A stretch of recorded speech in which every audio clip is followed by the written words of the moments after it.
the Honorable Prime Minister leaves the chamber. Today, when we are speaking on the finance bill, the Honorable Finance Minister leaves the chamber. We members of the opposition are deeply pained by this. We hope that the government will take notice of our pain and be present in the House each time that we speak on relevant issues. Theodore Roosevelt, the 26th President of the United States, had said, in any moment of decision, the best thing you can do is the right thing. The next best thing you can do is the wrong thing. And the worst thing you can do is nothing. The Honorable Finance Minister has made a mockery of the people of India in this union budget by doing absolutely nothing. Whatever little changes are there are regressive and ill thought out.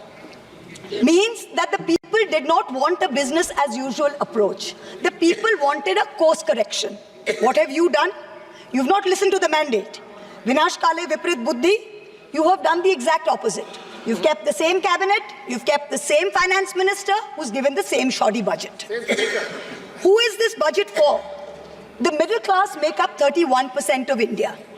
The poor make up between 60 and 65% of India. I will demonstrate how this budget systematically strangles the poor and the middle class.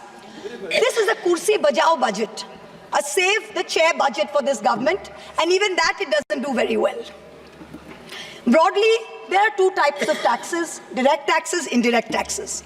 Direct taxes are known as progressive taxes. Why are they progressive? So income tax, property tax, investment tax on capital gains, these are done in a way that the richer you are, the more tax you pay. So they're kind of fairer. Sir, please. Sir. Sir, you're a chat person. What is it? Indirect taxes are regressive because everyone from the richest billionaire to the poorest laborer is paying the exact same tax. So GST, duties on petrol, duties on diesel are all indirect taxes. When we strive for a fair and equitable economy, we must have the balance of direct taxes and indirect taxes right. The US and the Europe broadly collect about 60% through direct taxes and 40% through indirect taxes. Some Scandinavian states with welfare models collect 70% through direct taxes, 30% from indirect taxes. In India, it is the exact opposite. 65% of tax collection comes from indirect taxes, where billionaires pay the same as the poorest laborers, and only 35% comes from direct taxes. Even within the direct tax bracket, for the first time in our country's history, salaried professionals and the middle class are sharing a greater tax burden than rich corporates.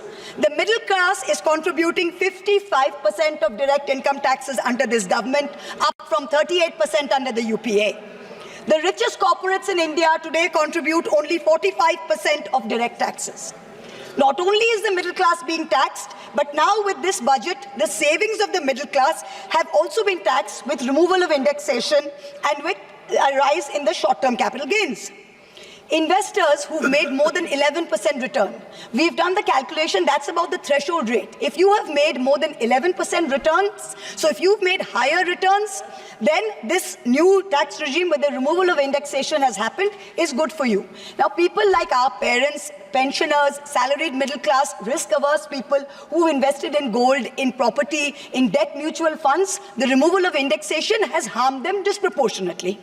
So the middle class has lost out. Debt mutual fund holders will end up paying more than 40% more tax because indexation is being changed from 20% to 12% for investments made before April 1st, 2023. So this is effectively penalizing those who've made low profits. You've anyway made lower profits. People think real estate has made enormous profits. If you look at RBI's housing index for the past 10 years, the average rise in property prices has been between 4.5% and 5%. So if the middle class is invested in property, that is below 11% return, so indexation is going to harm you. The current GST regime is irrational and iniquitous. There is 18% GST levied on life insurance and medical insurance products. The Honorable MOS Finance yesterday, on Monday, told this House that the government has collected 8,263 crores as GST on health insurance for the fiscal year 23-24 alone.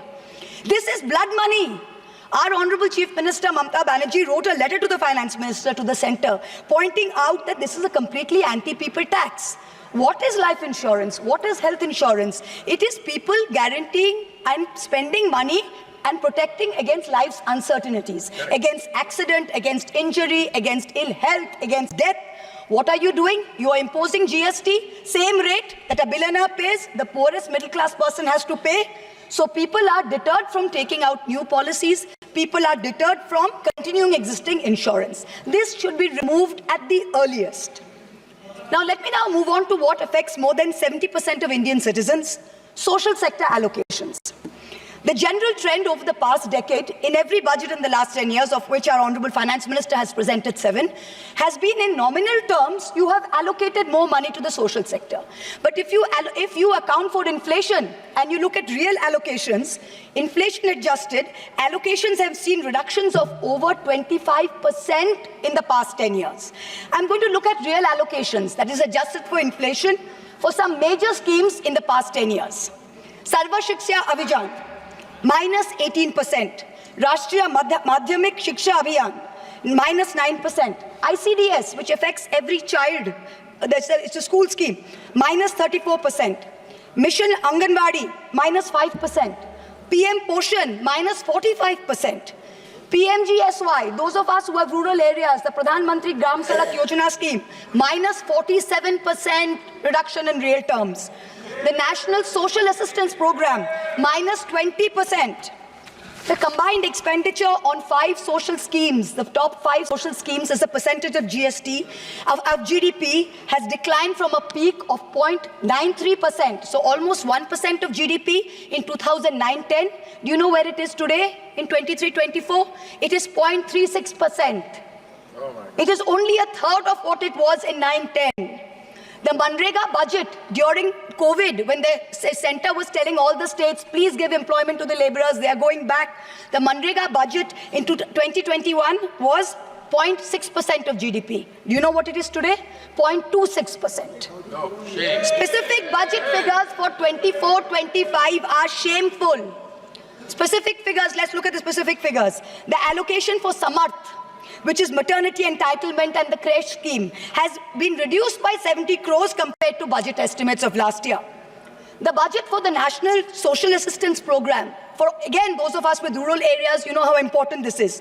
This is what gives social security pensions to the elderly, to single women, to disabled. This is unchanged from last year at 9652 crores. 9,600 crores, same as last year, no adjustment for inflation. The central contribution to social security pensions has been unchanged since 2014. It was 200 rupees in 2014. It is still 200 rupees per person today. The price of the cutlets in the parliamentary canteen in the last 10 years have been adjusted for inflation with the government's approval. The price of the cutlets in the parliamentary canteen have more than doubled. But when it comes to giving social security for the poorest of the poor, it is still 200 rupees in the last 10 years, no change. This budget's allocation, there is no room for higher salaries for Anganwadi workers. Their salaries have been unchanged since 2018. No room for higher honorarium for midday meal cooks. You have to understand a lot of the women in villages depend on only Anganwadi sectors and midday meal sectors for any source of employment. There has been no higher allocation for supplementary nutrition given to children. The National Food Security Act, the NAFSA, mandates coverage of 67% of the population through PDS. The Prime Minister has very proudly proclaimed that this is a food surplus country. Fine. Then why have we not increased the population covered under rations? Since 2011, you have not had a census. Since you have not had a census, you have not increased the number of people being covered under rations. Also, one very important question. Why is the central government blatantly defying the directions of the Supreme Court? We went to the Supreme Court on the migrant workers case. The Supreme Court gave an order, a direct order to the central government, that the central government is to give rations to 8 crore migrant workers of the unorganized sector who have been left out of the food security net. The last hearing was on 16 July 2024. Court again said that you have to please give money to the states which have issued additional cards, ration cards. But there's no room in the budget for this. There is no allocation. In this rush to protect its own chair, the government is making a very dangerous mistake, which is it's not giving enough to protect our borders. Military experts have repeatedly warned us that India's military capability has to be modernized because we are fighting on two fronts. One is against China, we need a dissuasive deterrent. Against Pakistan, we need an offensive deterrent. The budgetary allocation for defense in this budget is 6.22 lakh crores. This is a marginal decrease of 2,000 crores compared to revised budget estimates. We have reduced it by 2,000 crores. This year's allocation, the budget defense allocation, is 1.9% of GDP. This is the lowest since 1960, the lowest. Shame. Despite many economic constraints, past governments had always given close to 3% of GDP, which is the universal norm for defense. Over the last decade, ever since this government's been in power, it's been hovering around 2%. We have been unable as a government to compel China to restore status quo ante-April 2020 on the line of actual control. We have been unable to deter Pakistan. In the last 2 months alone, over 50 security personnel and about 10 civilian pilgrims have been killed in Jammu. Capital expenditure on military equipment, 1.7 lakh crores. On paper, this shows that it's almost a 10% increase. What we haven't taken into consideration is this increase was largely due to Russia's inability to supply contracted weapons to us because of the Ukraine war. If we take into account inflation and we take into account the rising dollar rate, we're almost flat. The gap between projections made by the armed forces and between actual allocation is 17 to 23%. That's the gap. कुर्सी बचाने में आप मस्त थे, देश को भी देखिए. We need close to 3%, 2.5 to 3% of GDP to defense. This is something that the country needs to look at. The Honorable Finance Minister started off her speech by talking about the focus on Annadata or farmers and how much this government has done for farmers. The Economic Survey of 24 says 42.3% of Indians depend on agriculture. That's 600 million people, that's 60 crore people. If I looked at the economic survey, 22nd July, very carefully. What did the headline say? The headline says, agricultural sector has registered an annual average growth rate of 4.18% in the last 5 years. But then I needed to read and read and read, and in the fine print was written that last year was only 1.4%. So 4.18 over last 5 years is anyway, when you compare it to inflation, is nothing. But when you compare last year's growth of only 1.4%, what is it saying for 60 crore of our people who depend on farming? Productivity and resilience in agriculture was one of the first themes, priority number 1, according to the Finance Minister's budget. She had made 9 priorities. This was priority 1. But the provision for agriculture and allied sectors is only 1,52,000 crores. Whereas the provision for one bullet train from Ahmedabad to Mumbai is 1,08,000 crores. Please look at the comparisons, everybody. Priority 2, Finance Minister said, is employment and skilling. This government has got the worst track record of creating jobs. India has more jobs in the informal sector, not in the formal sector. The budget is talking of an internship program with the top 500 companies. This is a joke. The top 500 companies employ 70 lakh people in total. That is 1% of the total workforce. Our workforce is about 57 crores. You are expecting companies which have a total which employ 70 lakh people to give employment to 1 crore interns. Please let us know how this is going to happen. I'm really curious. The real problem is somewhere else. The real problem is that 10.3 crore youth have basically become so dejected, they have given up looking for jobs. The Finance Minister, she mentions skilling loans, she mentions education loans. Skilling loans are for 25,000 people, education loans are for 1 lakh people. The country has 140 crore people. Now, what are we doing? Priority 3, according to the Finance Minister, inclusive human resource development and social justice. In this section, the budget says, first on Bihar, we will support expressways. What you're not saying is that you will make expressways which will charge very high tolls. So you are recovering the money, you're not doing anyone a favor. You're charging back-breaking tolls. You might give another bridge which might collapse. Yes. You will set up another power plant, which like Jharkhand may also be outsourced to a favorite businessman. Correct. He can be given a nice juicy PPA and sell more imported coal. Secondly, on Andhra, there are no grants, but only loans, that too from multilateral agencies. So basically, dollar loans will be given to Andhra Pradesh, which future generations will have to pay back with interest. There was also another sweeping statement. Grants for backward regions of Rayalaseema, Prakasam and North Coastal Andhra, as stated in the Act, will be provided. I looked in the entire demand for grants with a tooth comb, with a microscope, and I looked at the expenditure budget. Nothing was provided anywhere. I don't see the intelligent people of Andhra being fooled by this. Priority 4, manufacturing and services. The finance minister has devoted an entire section on how MSMEs are a priority. I believe her. Yes, it should be a priority. But I'm very confused. Most medium and small enterprises are either proprietorships or partnerships. Madam, can you please explain why these proprietorships and partnerships are taxed at higher rates than companies? This makes no sense. Is the A-team the only businesses who are sending truckloads and tempo loads? MSMEs are not sending. Is that the problem? And also the government needs to get rid of the bizarre 29A of the Insolvency and Bankruptcy Code, because it is killing companies that are in trouble. It does not allow promoters to propose a resolution plan. As long as we have this code, promoters cannot propose a resolution plan. We need to get rid of this. Priority 5 in the finance minister's speech, urban development. The Prime Minister had said every citizen will get a house by 2022. We are now in 2024 and we are still making allocation for 3 crore more houses. Yes. Can you please tell us how many more houses we need and when it's going to be done? Let's get this over with. 2047. Priority 6, energy security. The less I speak about this, the better it is. Energy security is security for best friends. It's created by allowing best friends to import low-grade quality coal, mark it up as high-grade quality coal, and sell it to state development corporations at the cost of the country's environment, at the cost of the health of our citizens. Priority 7, the finance minister said, was infrastructure.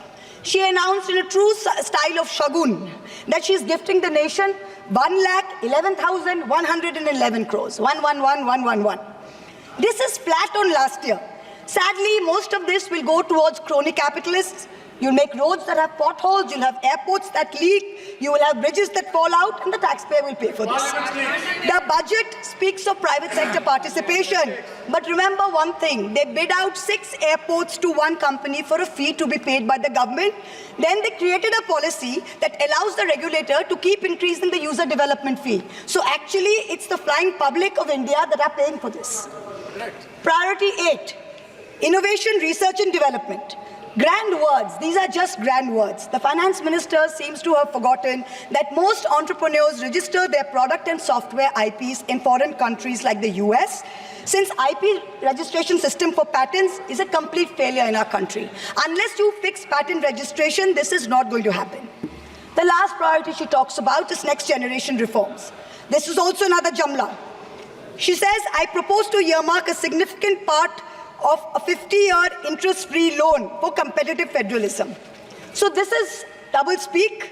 We'll keep this money in our pocket, see through our Jumla and they make a big fuss. We'll have some additional funds to keep them happy and to keep the government going. Finally, I have to mention one interesting fact, and I hope that the Treasury benches will have the patience to hear me out. Please. I wholly agree with the Finance Minister on one thing. The budgets for the CBI and the ED have been reduced this year. And I was wondering why. Is it because the voters didn't like the fact that you were using the CBI and the ED to go after the opposition and file fake affidavits? Or is it because you have outsourced the CBI and the ED completely to a businessman in Ahmedabad who's controlling the whole thing? Why have you reduced it? Number one, the former Maharashtra Home Minister highlighted how BJP leaders and agencies have threatened him to filing a fake affidavit.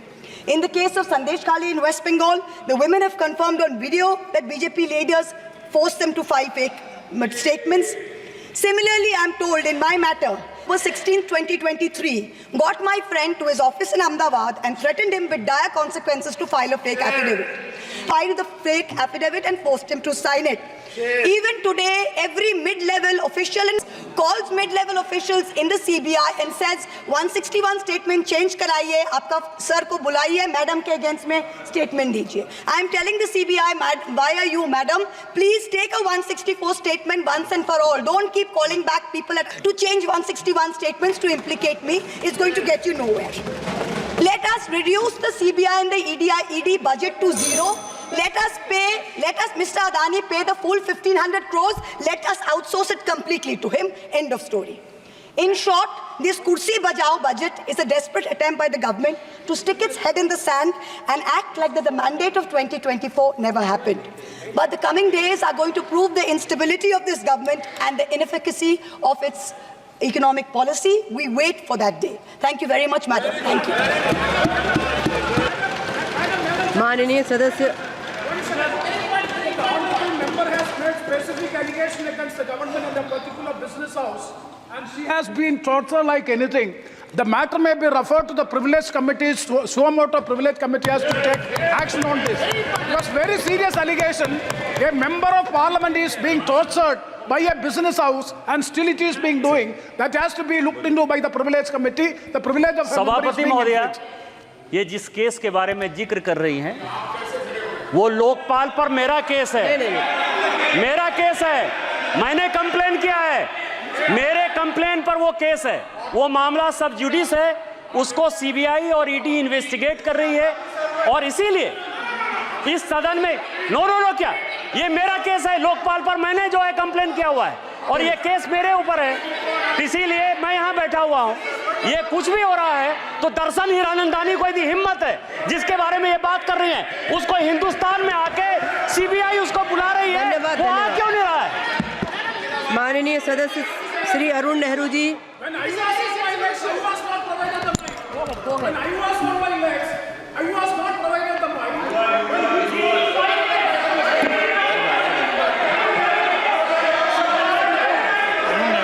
Please continue.